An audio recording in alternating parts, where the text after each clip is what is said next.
नमस्कार, मैं हेमंत भट्ट और आप सत्याग्रह की राह पे CNN देख रहे हैं। गुजरात विधानसभा चुनाव की बहुत सारी कड़ियों में आपने बहुत सारी न्यूज़ देखी, लेकिन इस समय हम देश के यशस्वी प्रधानमंत्री नरेंद्र मोदी के गांव वडनगर में हैं और ये एक पौराणिक झील है जिसके आसपास अभी हम घूम रहे हैं। हम वडनगर के लोगों को से बहुत सारी बातें करेंगे चुनाव पे। हम नरेंद्र मोदी के बारे में भी जानेंगे और आप तक सूचनाएं पहुंचाएंगे कि जो नरेंद्र मोदी का गांव है वो विशेष क्यों है और इसकी जो दंत कथाएँ हैं उसके बारे उसकी जो क्या है वो क्या कहानियाँ हैं। यहाँ पे पंडितों का बहुत बड़ा नरसंहार हुआ था और जो 1.25 मन जनेऊ है वो जलाने की जो कहानियाँ हैं वो फेमस हैं। लेकिन सबसे बड़ी बात कि जब आप वडनगर को देखेंगे और इसकी जो पौराणिक शिल्पकला है उसके बारे में जानेंगे तो आपको समझ में आएगा कि जो वडनगर है वो कितना विशेष है और जो हिंदू शिल्पकला है, यहाँ की जो यहाँ की कारीगरी है, जो मंदिर हैं वो कितने भव्य हैं और उनकी भव्यता को देख करके पता चलेगा कि जो वडनगर है वो कितना विशेष है और प्रधानमंत्री नरेंद्र मोदी का जो गांव है वो इतना देश के लिए और गुजरात के लिए महत्व क्यों रखता है। दूसरी सबसे बड़ी बात कि प्रधानमंत्री नरेंद्र मोदी अब वडनगर में नहीं है, उनका जो परिवार है वो गांधीनगर में रहता है, लेकिन उनके जो चाचा हैं, उनके और भी जो घर के आसपास के लोग हैं वो यहाँ पे हैं। तो उनसे हमने बहुत सारी बात भी की थी, वो आपने CNN पे देखा होगा। इस समय हम वडनगर में एक चुनावी सभा करेंगे, जो यहाँ के बीजेपी कैंडिडेट हैं उनका इंटरव्यू भी करेंगे। लेकिन जब वडनगर के लोगों से हम बात करेंगे तब हमें पता चलेगा कि वडनगर का इतिहास क्या है और यहाँ के जो लोग हैं वो प्रधानमंत्री को कितना पसंद करते हैं या उनका ओपिनियन क्या है। गुजरात चुनाव में मुद्दे बहुत सारे हैं। मुद्दा महंगाई का भी है, मुद्दा जो किसान की सिंचाई की जो समस्या है उसका भी है और मुद्दा ये भी है कि भारत की जो बदलने वाली राजनीति है उसमें आज जो प्रधानमंत्री नरेंद्र मोदी का चेहरा गुजरात फैक्टर के लिए कितना काम कर रहा है। गुजरात मॉडल की जो तारीफ है वो पूरे भारत में जो है हमेशा होती रहती है, लेकिन गुजरात मॉडल एक्चुअल में क्या है ये गुजरात के लोग बताएंगे और जब हम गुजरात के लोगों से बात करेंगे तब हमें पता चलेगा कि जो प्रधानमंत्री नरेंद्र मोदी हैं उनके हिसाब से गुजरात मॉडल क्या है और गुजरात मॉडल की तारीफ इतनी क्यों होती है। दूसरी बात, जब हम यहाँ के लोगों से बात करेंगे तो हमको जो ज़मीन से जुड़ी जो परेशानियाँ हैं वो पता चल पाएंगी।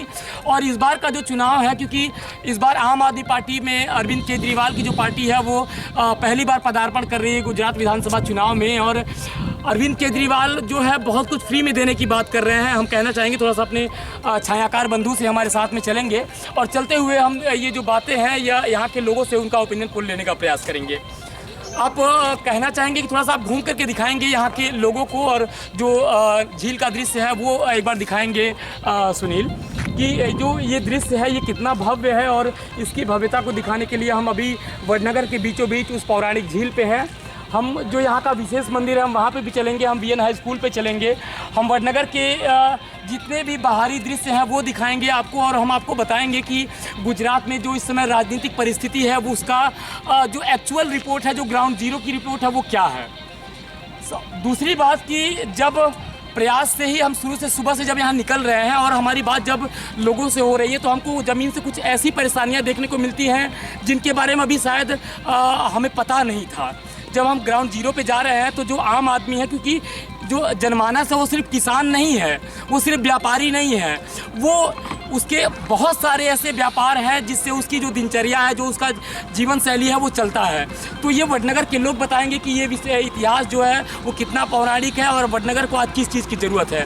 तो आप बने रहें इस यात्रा के साथ और देखते रहें सत्याग्रह विद CNN। नमस्कार। गुजरात चुनाव की ये यात्रा हमें प्रधानमंत्री नरेंद्र मोदी के शहर वडनगर ले आई है। वडनगर भारत में गुजरात राज्य के मेहसाना ज़िले का एक शहर और नगर पालिका है। यह मेहसाना शहर से लगभग 35 किलोमीटर दूर है। इसका प्राचीन नाम अनंतपुरा था।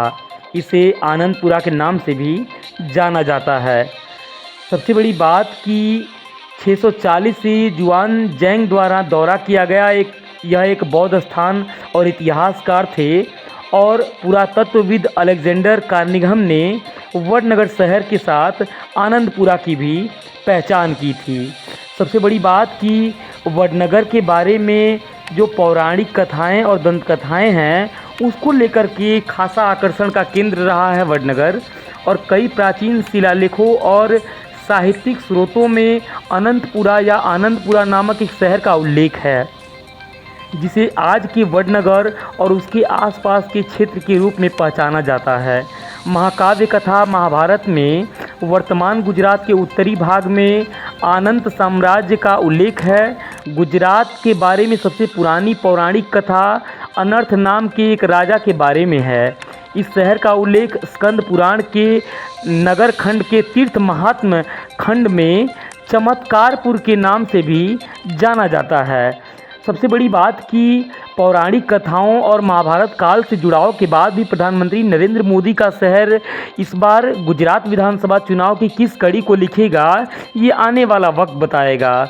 लेकिन वडनगर में और भी जो पुरानी कथाएं हैं या जिन दंत कथाओं की वजह से वडनगर इतना प्रख्यात हुआ, उसके बारे में हम थोड़ा जान लेते हैं। वडनगर से बोधिसत्व की एक प्रतिमा भी प्राप्त हुई थी, जो 3री या 4वीं शताब्दी ईस्वी की है। यह प्रतिमा मथुरा शहर के बौद्ध मठों में से एक में स्थापित करने के लिए लाई गई हो सकती है। वडनगर का पुराना शहर 6 द्वारों वाले एक किले की दीवार के भीतर पाया जाता है। अर्जुन, नांदियोल, अमरथोल, घसकोल और पिथौरी, ये 5 जो नाम हैं, इनके प्रमुख स्थानों में से माने गए हैं। आपने जाना कि वडनगर का पौराणिक इतिहास क्या है और अतीत में जिन पौराणिक कथाओं की वजह से और स्कंद पुराण के जुड़ाव से जो संबंध है वडनगर का, वो बड़ा ही अनूठा है। और आप खुद ही देख सकते हैं कि किस तरह की विराट जो किले जैसी दीवार है, ये वडनगर की पहचान है। वडनगर की पहचान बौद्ध भिक्षुओं से भी होती है और वडनगर की पहचान सनातन धर्म के अनुयायियों से भी होती है। वडनगर एक ऐसा पौराणिक नगर है जिसका जुड़ाव जो है वो पुराणों से भी है, महाभारत काल से भी है। और ये वो सरकरी गलियां हैं जिसमें प्रधानमंत्री नरेंद्र मोदी खेला करते थे, घूमते थे, और यहीं के बीएन हाई स्कूल से प्रधानमंत्री नरेंद्र मोदी ने शिक्षा ग्रहण की। सत्याग्रह विद CNN के साथ ये यात्रा यूं ही जारी रहेगी। आप अपना और अपनों का ख्याल रखें और चुनाव में वोट जरूर करें, क्योंकि लोकतंत्र में यही आपकी भागीदारी है। बहुत बहुत धन्यवाद आप सभी का। नमस्कार।